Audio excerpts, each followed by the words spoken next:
లడ్డూ తయారీ వ్యవహారంపై రాజకీయ నేతలు, సినీ సెలబ్రిటీలు, సామాన్యులు ఇలా అందరూ తీవ్ర స్థాయిలో స్పందిస్తున్నారు. ఎంతో పవిత్రంగా తయారు చేయాల్సిన లడ్డూను కల్తీ చేయడం ఏంటని ప్రశ్నిస్తున్నారు.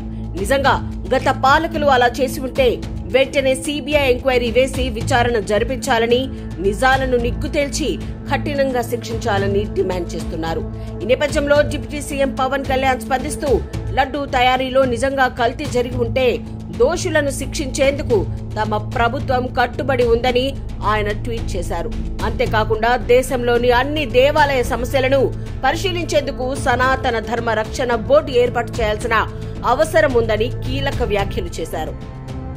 అయితే ఆయన చేసిన ట్వీట్ ను రీట్వీట్ చేస్తూ సినీ నటుడు ప్రకాష్ రాజ్ ఆసక్తికరమైన వ్యాఖ్యలు చేశారు.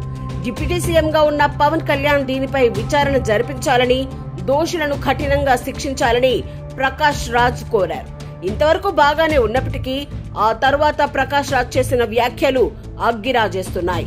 ఈ సమస్యను ఎందుకు దేశవ్యాప్తంగా వ్యాపింపజేస్తున్నారని, ఇలాంటి సమస్యలు చాలా సున్నితమైనవని, మతపరమైన ఉద్రిక్తతలకు దారి తీస్తాయన్నారు.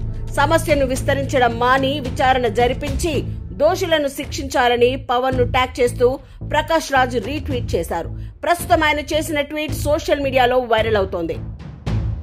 అయితే చాలా సమస్యలపై తనదైన రీతిలో స్పందిస్తూ కాంట్రవర్సీకి తెర తీసే ప్రకాష్ రాజ్ ఇప్పుడు తిరుమల లడ్డు విషయంలో సడన్ ఎంట్రీ ఇవ్వడం ఆసక్తి రేపుతోంది. పైగా పవన్ ను ఉద్దేశించి ట్వీట్ చేయడం చర్చనీయాంశమవుతోంది.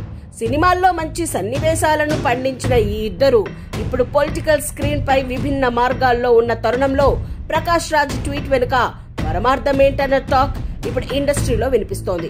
మరి ఈ నంద బద్రిని ఎందుకు గెలకాలనుకుంటున్నాడో తెలియాలంటే మరికొద్ది కాలం వేచి చూడాల్సిందేనేమో.